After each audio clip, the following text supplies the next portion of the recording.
Okay, good morning, everyone. I can see you guys look pretty intense here, pretty tense. Just a lab practical week, right? Okay, well, good luck. The music selection this morning was designed to hopefully calm you guys down a little bit, release that adrenaline level. It's also a local group, too. They stopped playing, but they put out a couple CDs of about 10 years ago. I had a tough weekend, not so much because of all the local sports teams, which I've mostly given up on. But I had, with my little kids, two of my kids, I had 2 basketball games and 4 lacrosse games over the weekend, all over the Bay Area. And there's nothing like Pleasanton at noon in 90-degree weather to get you ready for the week. Anyway, next, that's right, it's the last week of classes. I just realized that this morning. And which means summer vacation starts in about 2 weeks, right? Or for some of you, 3 weeks. Today we're going to do, one other thing. There will be office hours, regular office hours this week on Wednesday and Friday. Triple R week. It's what, rest, relaxation, and run around week? Is that what the 3 R's are for? I'll have a question and answer session on, I'll put out an email, a B spacing on this. It'll be Wednesday 10 to 11:30 in 3050 VLSB, but I'll send out a B space. I know you guys are all concerned about the lab practical and probably wouldn't worry about reading this today anyway. Yes? Oh, 2050, yes. What did I say? There is no 3050, so it's 2050 VLSB. Thank you. Oh, those floors are all the same to me, you know. Anyway, so I'll send out some practice questions that'll give you a good sense of the kinds of stuff I'll be asking. Again, to remind you, you're only responsible for the exam, what we discuss in class. Okay, I don't care if there's extra stuff in the book or the reader. There's a few things I mentioned in class that is not in the book, certainly, and a couple of things that aren't in the reader. There'll be new situations, new scenarios, but if you know what I talk about in class, you'll absolutely get the answer to it. And there'll be one unambiguous answer to every question. That's the goal. All right? Any questions on that end? But I'll send you out information on that, along with a PDF with some practice questions in a day or two. Okay? All right. So today we're going to finish up digestive system briefly on absorption, circulation, heart, blood vessels, lymphatic system, blood composition, cells, hormones, and leukemia, or leukemia and then hormones. And if we get that far, blood clotting. So we're in the middle of our systems flyby here. And something we'll talk about a lot over the next few lectures, I'll kind of keep this on the board each of the days, that you have a capillary, something we talked about way back in the first lecture. It's leaky. Cells, molecules go in between the cells. Where they go is interstitial fluid. And from interstitial fluid, they form an equilibrium either with other cells or with other capillaries. And this will be key to understanding some of what we talk about today, Wednesday and Friday, and I'll kind of leave that on the board. That's a very important concept to understand, that this stuff, molecules will leak in equilibrium to interstitial fluid and then to other places. And you can't even begin to think about kidney function to have a good understanding of that. So that'll be on every day in the next couple lectures. Okay, you'll see how that fits in. Brief overview, digestive system. Know that adipocytes can produce leptin, which is a hormone that interacts with certain neurons, which increases activity, reduces appetite. Know what alimentary canal is, a generic name for the digestive system. Sphincters.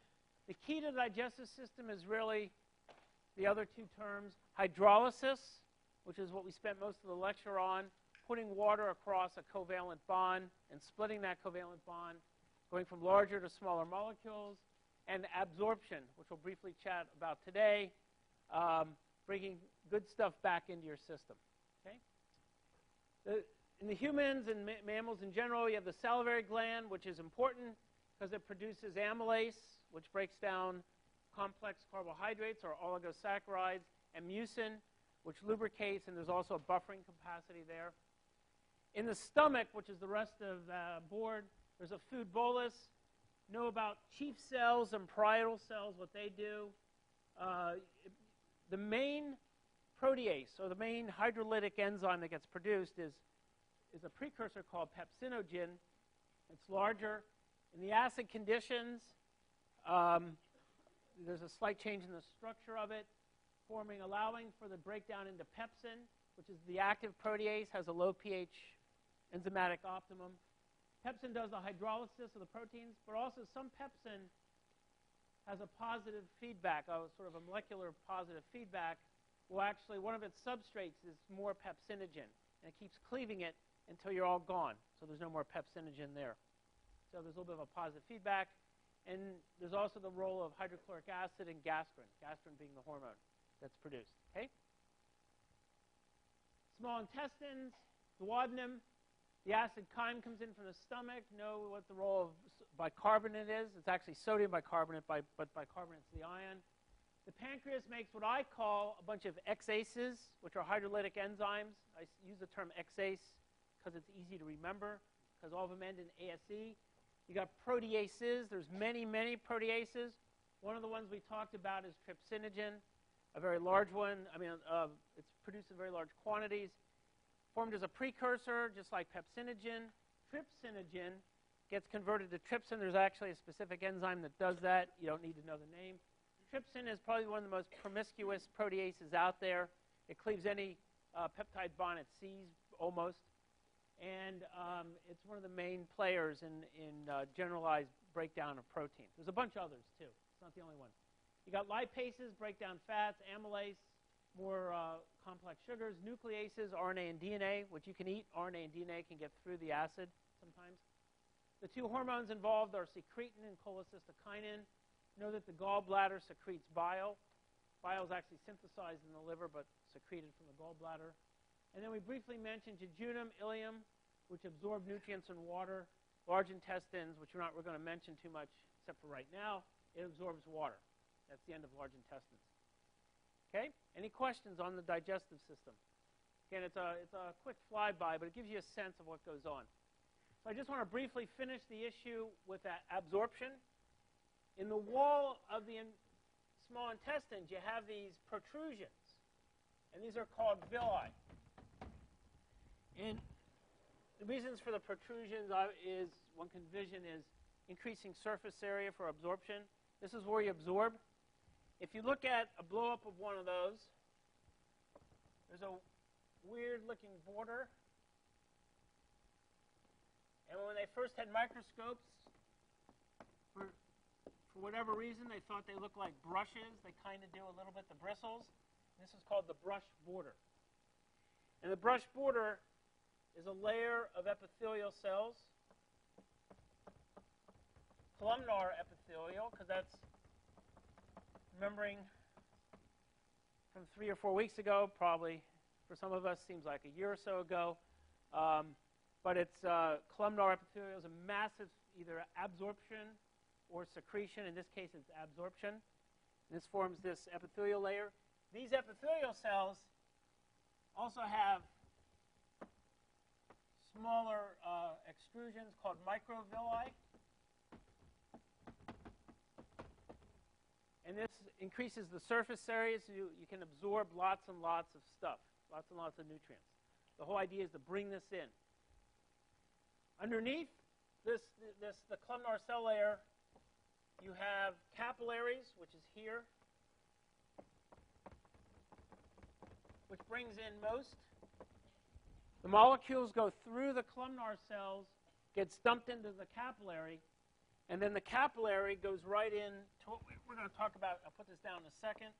Right into the circulatory system. So you have a nutrient.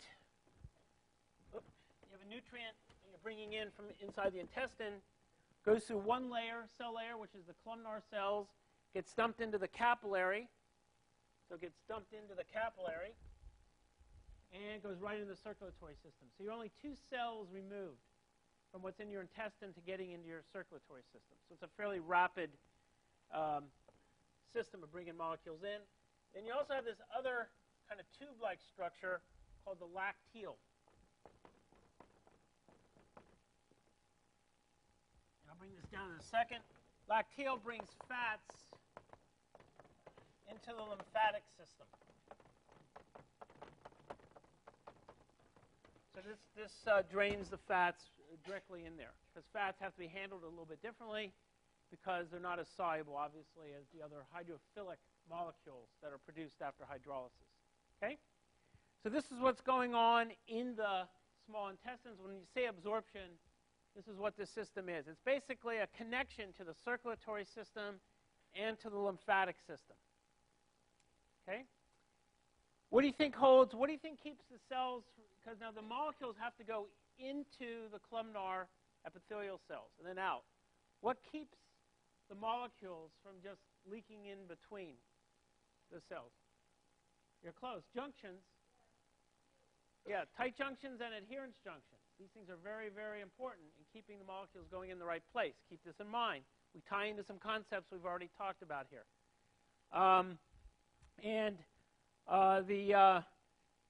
There's a disease called multiple organ dysfunction, which we talked about. When one has that, a lot of the gap junctions and, one of the tight junctions and adherence junctions all break down, and the molecules don't get properly absorbed into the capillaries or into the lacteal. So you can't take in the nutrients, which is not good, obviously. Okay? But that happens when you have multiple organ dysfunction, amongst other kinds of changes and breakdown in your organs. And those of you getting into medicine will probably see this firsthand. Okay? Any questions? Okay, circulatory system. And we'll do this over here. The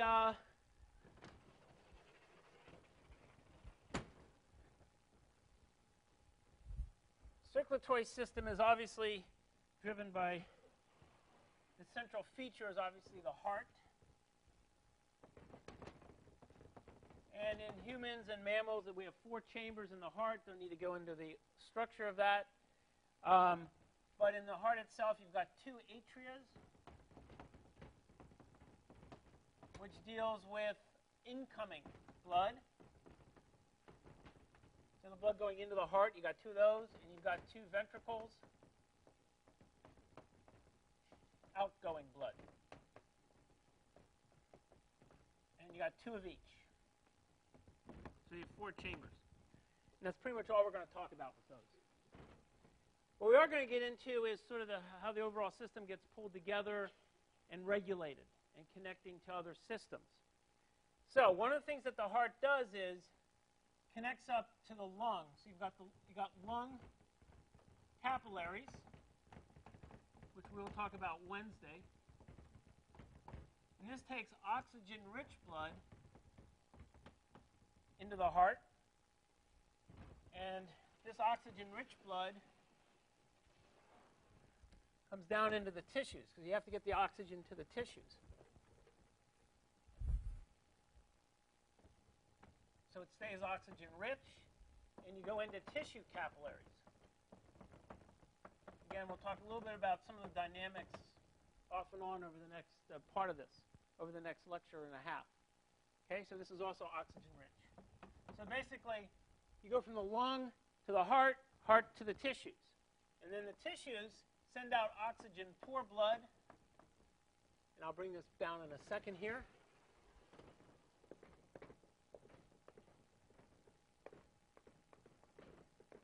And the heart then takes the oxygen-poor blood back up to the lungs for exchange and respiration. And you'll see this when we talk about respiration. This upper part of this system is called the pulmonary circuit. So you have 2 circuits. The upper one that allows for exchange of oxygen with the bringing in oxygen, actually pulling out CO2, and you'll see all that happens Wednesday, happens in the pulmonary circuit. In particular, happens in the lung capillaries. It's the capillaries that gives you the exchange. The rest of it is just plumbing to get it into the right place. Okay? And then down here you've got tissue capillaries, and this is called the systemic circuit.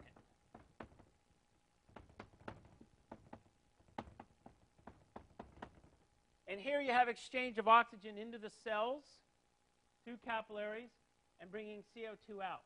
So besides nutrients and waste going both directions, appropriate directions, you also have gases being pulled back and forth.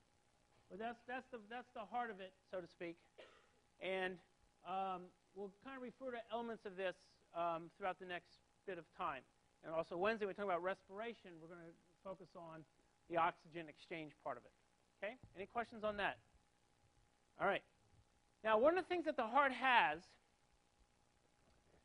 is an interesting structure. The heart itself is obviously made of cardiac muscle. And if I said cardiac muscle, what do you say back to me immediately? Branched, striated, and contractile, right? It beats. Within the heart muscle, to keep the beating going, you have these autorhythmic cells.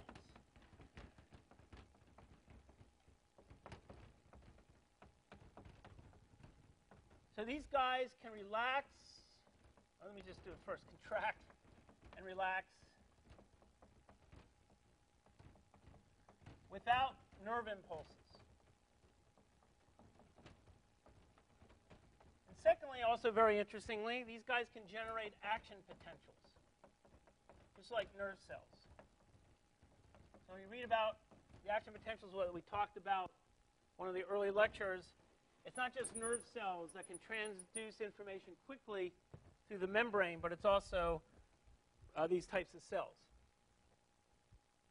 And we're just going to briefly discuss two of these types of cells. One is called the sinoatrial node. And what's important about the sinoatrial node is it's the pacemaker of your heart. It sets the rate and the timing of the contractions.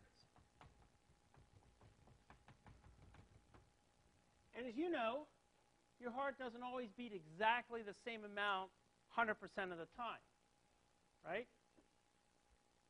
Because the pacemaker responds to external stimuli to change the rate and timing as needed. So here's the pacemaker. One of the hormones it responds to is epinephrine. Causes it to beat faster. Here's the pacemaker.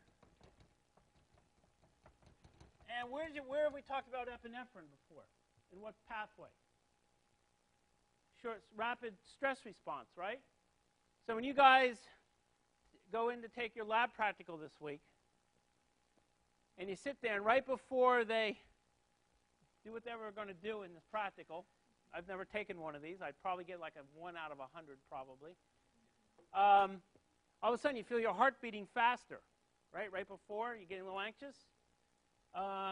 It's the epinephrine telling the pacemaker or the sinoatrial node to beat faster, to increase the rate of the heartbeat. Okay? You ever notice also when you have a fever, you ever notice your heart feels like it's beating a little faster? You guys have that kind of feeling? Well, the same thing here, temperature. So if your body temperature goes up a little bit, body temperature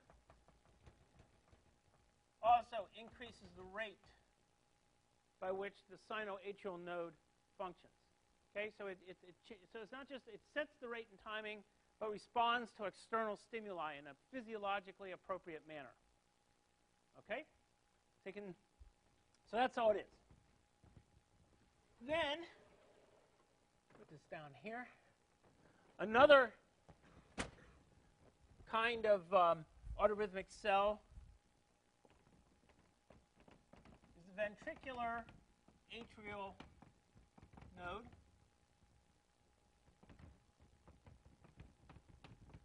And this is like a relay point, is the way to think about this. And this delays the impulse of what comes out of the beating by approximately 0.1 seconds. The reason is it does that so that when the atria gets the blood in, right, the ventricles go out, it does this to make sure that the atria gets rid of the blood in the chamber before the ventricles fill up. So the way to think about it is it does this to coordinate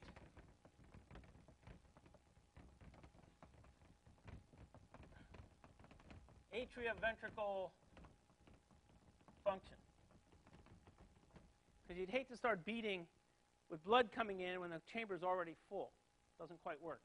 So it delays it by 0.1 seconds to do that. But it is also autorhythmic. Also works through an action potential. Okay, and there's other nodes too, but these are the main ones to worry about. Okay, and those of you getting into cardiology later on in life, you'll be all too familiar with this. All right, any questions? All right, so in this whole system of the heart, there is different kinds of plumbing. The way to view some of this is just a big plumbing exercise. And so you got big pieces of piping and little pieces of piping. And they're all put together and they all kind of work as a unit. So blood coming from the heart, you got the artery. Most of you guys have heard about those. You got arterioles, which are smaller. And from the arterioles, you go into a capillary bed, which are very small network of capillaries. These are all microscopic. And they all have this kind of structure here. They all it's very leaky, and you interchange in equilibrium with molecules between the cells or other capillaries. So it's a network of capillaries. And out of this network comes venules, which are smaller, and then veins. And this goes into the heart. And this comes from the heart. Okay? So that's reasonably straightforward to think about. Big pipes, in between pipes, microscopic pipes. Bigger pipes again, really big pipes again. And it's all the exchange takes place in the capillaries. The reason is in part due to the structure. That capillaries are different than arterioles or veins in structure. Here's the capillary here. This is what we've had on the board. This capillary cell layer, what kind of cells are these? From way back from our first lecture. If I said capillary, what do you tell me back? Simple squamous, exactly right.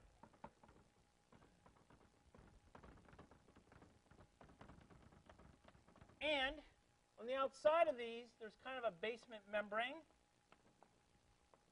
because if you didn't have a basement membrane, the cells would probably just start floating away. You have a loose basement membrane that's still permeable to any molecule that's there. And this layer, the overall layer of cells, the cell layer, is called an endothelial layer. Let me do this over here. So the capillaries, looking like this structure here,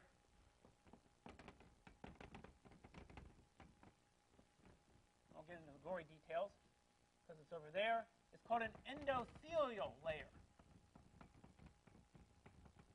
It's just a term for this. An endothelial layer is made up of simple squamous epithelial cells.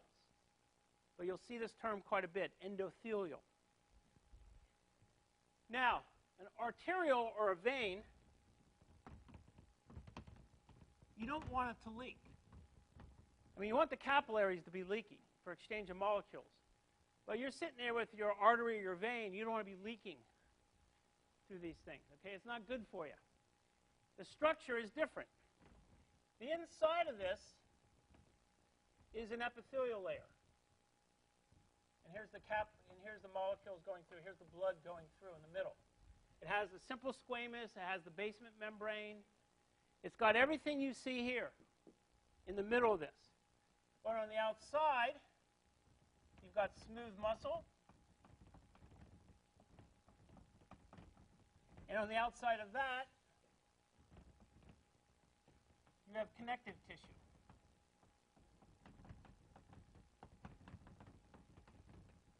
So the bottom line is, it not only allows for lack of leakiness, because of the number of layers, it can handle a fair amount of pressure. Okay, did you guys ever, like on a garden hose, ever buy the really cheap garden hoses, and you're starting out there using them, and it can barely handle the pressure, and you throw that away, you go get a good one, and you realize it's much tougher cords, and a much tougher construction, and it can handle the pressure of the water. Well, same thing happens here. These are designed, arterioles and arteries are designed to handle the pressure better. And it's because of the construction of this. Okay? Any questions? Yes? This is connective tissue. Oh, this is just the border, probably some more of the extracellular matrix that's around there. Yeah. Okay? And this is good. Again, we don't want leakiness in arteries and veins. Now, the circulatory system has a parallel universe, so to speak, or a parallel system that follows this around, and that is called the lymphatic system.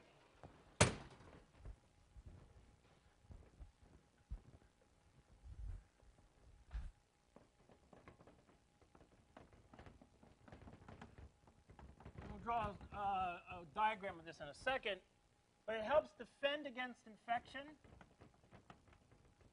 You see how that works?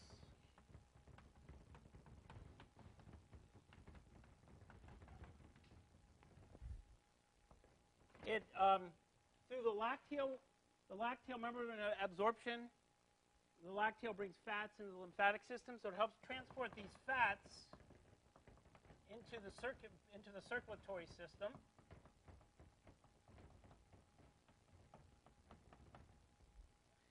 It's a huge recycling system. So it recycles at the capillaries, recycles water, or I should say, a little more generically, fluid, proteins, etc. Okay? It's a massive recycling system. You guys ever see the movie Dune or read the book from a long time ago? Right, you had the people on the planet. It was a fairly dry planet, and they could recycle their own water. They didn't need much water. I'm convinced that was based on understanding the lymphatic system, which is your ability to recycle water from the circulatory system. Okay? May not have been, but it sounds good. In addition to all this, the composition. This is what's very important here. For one thing, is approximately equal to interstitial fluid.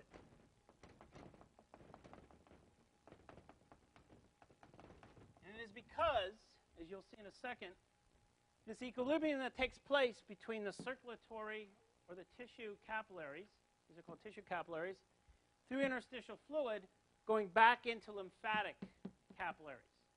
And its composition is similar to interstitial fluid, not similar to the circulatory system. It picks up, equilibrates with what it sees out here. Okay? It's an important concept to see that the connection between there's no direct connection between the circulatory system and the lymphatic system. So just briefly mentioning what's going on some of this.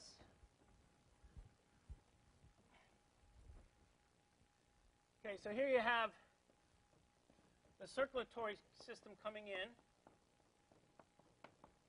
And there's a huge capillary beds. You've got the tissue capillaries. Oh, chalk here.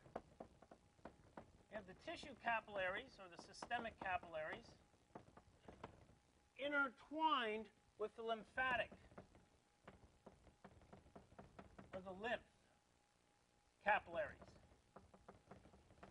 And what's going on here is, when the circulatory system is coming in, at these capillaries, because it's leaky, if you look at that last board there, which we'll keep up, it's very leaky. So fluid comes out, proteins come out. And they don't generally get picked up back by the circulatory system. What happens is, it gets picked up by the lymphatic system. And one of the reasons it does this is the lymphatic system then becomes an inline filter. So this doesn't pick up the molecules and say, here, circulatory system, take them back. It actually does something with them. What it does is, it sends these guys into lymph nodes. And what lymph nodes is a honeycomb of connective tissue. It's a honeycomb structure. Honeycomb of connective tissue. And you got a bunch of immune cells, or white blood cells, going through here. And if it picks up an infection, the white blood cells start multiplying to fight the infection. And that's when your lymph nodes start swelling. So when you go to the doctor's office, and some of you going into medicine will probably do this, what is the first thing they say to you? does your lymph nodes hurt, right? They start feeling it right here. And if it hurts, that means they're swollen. And they're swollen because the white blood cells have seen something in there that they want to attack and engulf. So they multiply, and that swells up the lymph nodes. And that's why it's considered sort of an inline filter. You have many, many lymph nodes in your body, probably hundreds. But the ones that are pretty big that they always check are usually right here. Okay? I think also sometimes under your armpits is another one that is a lymph node that's very sensitive to these kinds of situations. So basically it cleans it up. And that's how it helps against the defense against the infection. Also, that's why when you recycle stuff, you just don't put it back in circulation. You do something with it. And you check that and you see if there's any infection there. And then this then gets dumped back at certain ducts back into the circulatory system through specific ducts. And we're not going to worry about the names of that. But you have many lymph nodes in your body. It's not just one or two. We've got a bunch of them. But they all have the same kind of role. Okay? Any questions on lymphatic systems? You have this parallel system that's going on. It's kind of a, it's a safety net, so to speak. Okay? Any questions? Are we good there? All right. Composition of the circulatory system.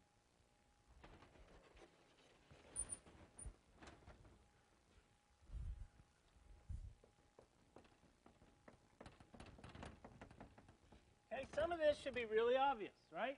Water, ions are two obvious things that are there. Sodium, for example. Other kinds of ions that are around. You also have various proteins. And you have many.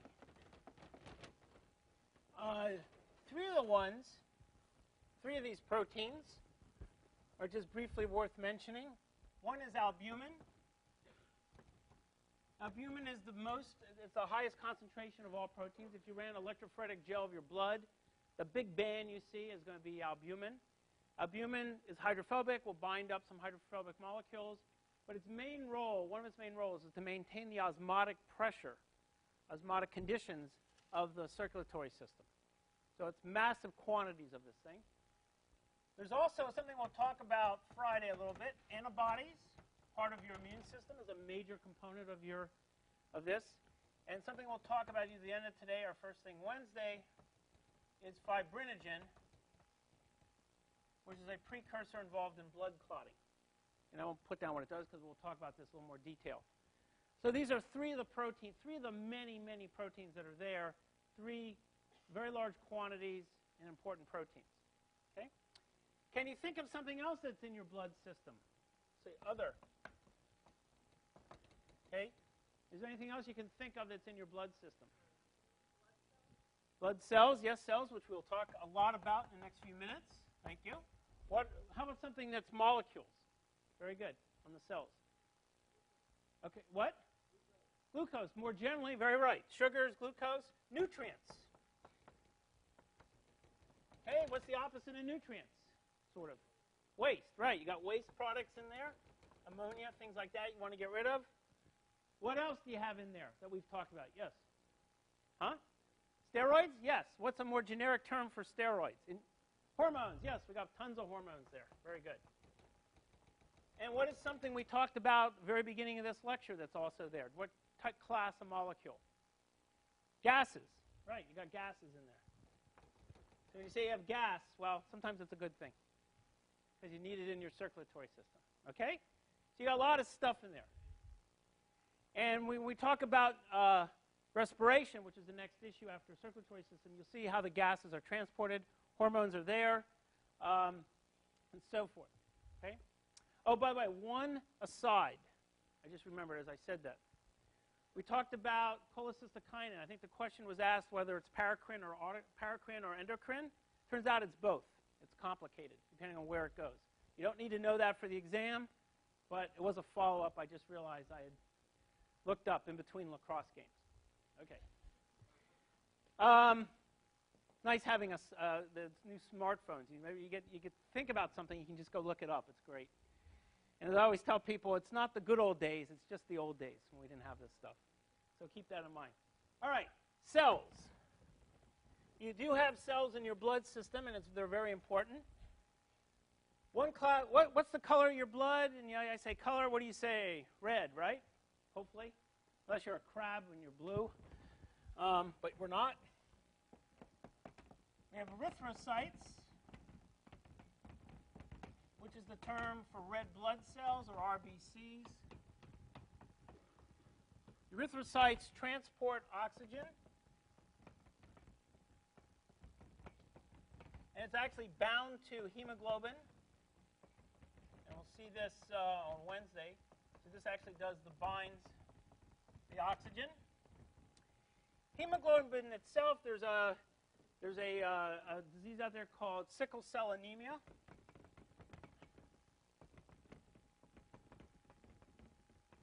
Which has mutant hemoglobin. I'll put it down here. Mutant hemoglobin.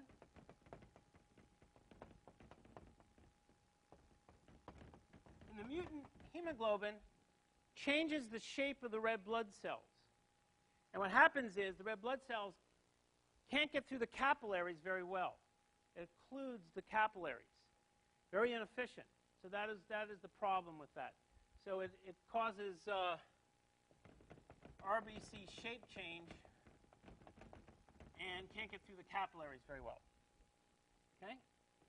And in addition, red blood cells, very important, have no nuclei and no mitochondria.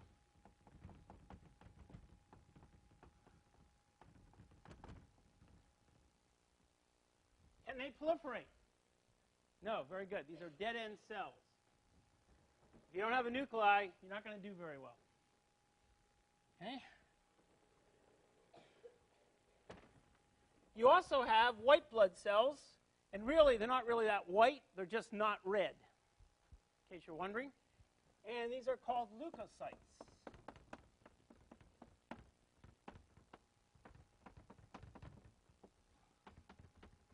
White blood cells, or WBCs.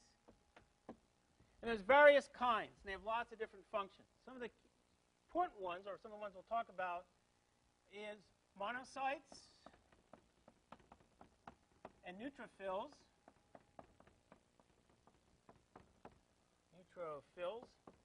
And these guys are phagocytic. And they engulf bacteria.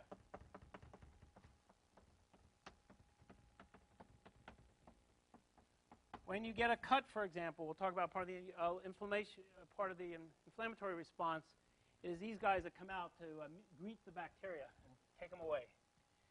You also have basophils. I'll put this board down in a second. These guys prevent blood clotting when you don't want to clot. Normally, when you're sitting there, you don't want to clot. You only want to do blood clotting when you have a cut, right? So these guys prevent that because they secrete heparin. And some of you may recognize heparin as the molecule before surgery that they give you so you don't clot during surgery. So they're giving you a natural protein. And then you also have eosinophils. And these guys attack and engulf parasites, various kinds of other parasites that get in there. Okay? There's others, but others of this category, but these are four. If you understand this stuff, you have a pretty good working idea of what's going on. In addition, there's other kinds of white blood cells that are there. You also have different kinds of lymphocytes, which are immune cells, part of the immune system.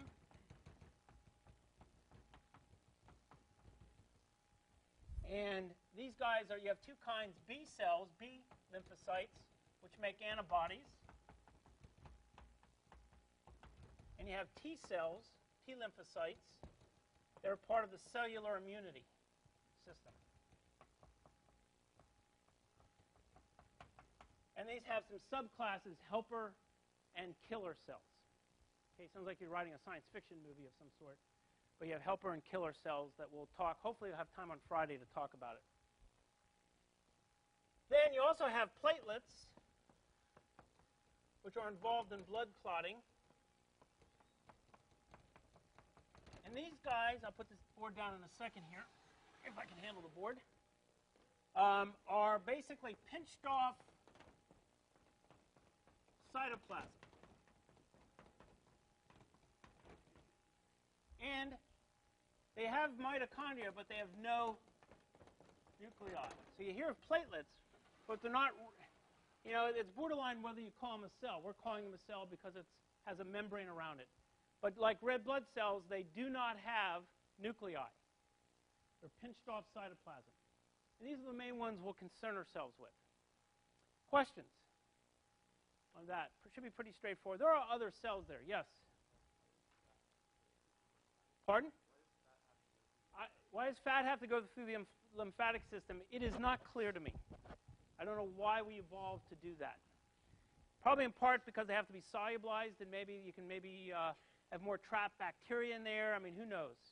Because you have to form like an emulsion of some sort, you know, a micelle. So I don't know the precise evolutionary reason why that we have to do that. Okay? And not all animals do that. I think mammals and the main ones. Yes? Yeah, it's possible, but it could also do it in the lymphatic system in theory, too. It could cause a clogging. So the question is, why not take it in directly and deal with it? Don't know. Don't know. Okay? I'm sure there's some evolutionary biologists who will give you a good answer. I'm not one of those. Yes? Why did you distinguish lymphocytes as being the immune system? Because lymphocytes are part of the immune system. And the other ones are not? Oh, yeah, these are part of the immune system. That's right. But these, you'll see, these come from a different lineage. And thank you for the question, because that's the perfect segue to the next issue, and that is, what is the lineage of these cells? Okay? And we'll do the lineage over here. You start out in the bone marrow.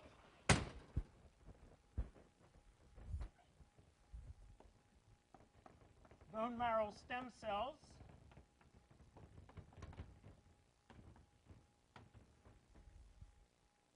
What kind of stem cells do you think these are? These are in adults. We all have them. Are these totipotent? No way. Are they pluripotent? No. What are they? They're like multi or unipotent, which I consider the same thing because it's just a restricted lineage. What these bone marrow stem cells make are lymphoid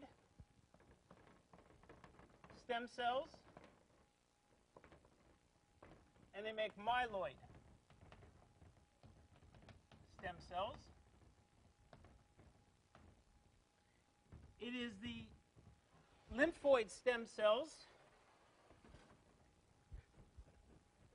The lymphoid stem cells then are also stem cells. They're considered probably unipotent if you really want to subdivide it, but I'm not going to ask you to distinguish unipotent from multipotent because I don't think that's a critical difference. These guys then differentiate into lymphocytes. The B and the T cell lymphocytes that we just talked about. As you can see, a separate lineage. The myeloid stem cells go to all the others I have on the board. Red blood cells, platelets, and the other leukocytes that I have on the board. Neutrophils, monocytes, basophils, eosinophils. Okay? They come from separate lineages in this pathway. And you can imagine this pathway is very important. Okay? One of the things that happens, ever hear of a cancer called leukemia? Right? Everybody's heard of leukemia. Leukemia is actually a fairly generic term. But it involves an understanding of this lineage to see what happens. Leukemia is a proliferation and presence of abnormal leukocytes. That's pretty obvious from the name, leukemia, leukocytes, proliferation of leukocytes. And there's two different lineages of leukocytes, right? You get some leukocytes, monocytes, neutrophils, basophils, eosinophils come from the myeloid stem cells. Other kinds of leukocytes come from the lymphoid stem cells. Everybody see that? In addition, you have two general kinds of leukemias. You've got acute leukemia, which is a proliferation of an increase in immature leukocytes, not functional because they're immature. And this is usually small kids leukemias, young adult leukemias tend to be this. And you also have chronic leukemia, which is increase in defective or altered mature leukocytes, both of which are a problem. And so leukemia, actually, there's 4 different kinds of leukemias. You can have leukemias coming from the lymphoid or lymphoblast. These are lymphoid leukemias. They can come from acute. You can have acute lymphoid leukemia, and you can have chronic lymphoid leukemia. So if it's acute lymphoid leukemia, it's ALL. If it's chronic, increase in altered mature cells, it's chronic lymphocytic leukemia. Everybody see that? On the other hand, it can come from the myeloid branch of this pathway. So it comes from the myeloid cells. These are also called myeloblastic, is another name you hear. You don't need to know that. You just need to know where it comes from. And you can have acute myeloid leukemia, so AML. And you can have chronic myeloid leukemia, CML. So in essence, there's 4 leukemias, whether it's chronic or acute, whether it comes from the myeloid or the lymphoid lineage of bone marrow cell differentiation. That is why when you have leukemia, because of the nature of this, what they'll do is they'll kill all your bone marrow stem cells, and you get an injection of new stem cells from a relative to then start this whole process anew. Because it's hard to get in there and just, if you have ALL, it's hard to just attack the lymphoid side of this without affecting the myeloid side. So it's the best approach so far is to say, let's just kill them all the cells, and put in a new batch of stem cells and continue the process to get the 2 lineages. Everybody see that? Yes? So do they go one by one to all of your bones and like remove them? That's a good point. I don't know how they do that. I don't know if I think they hit your key bones, right, in your thighs. I think is one of the main things that they hit. I think that's where the bulk of it comes from. They may be able to track down where it's coming from. Because it just takes one of your sets of bone marrow stem cells to do this. Probably not all of them simultaneously. Okay? But you guys going into medicine will know this firsthand. And in the last minute or 2 here, there's also hormones involved. And we don't have time for the hormones because we've got a minute left. One of the hormones that comes out of here, which we'll talk about Wednesday briefly before we hit the respiratory system, is EPO, erythropoietin. Ever hear of that? Okay. It's in the news sometimes. So we will talk about that first thing Wednesday. Those of you taking your lab practicals, just remember, it's just a little adrenaline. It's your pacemaker. That's all it is. No big deal.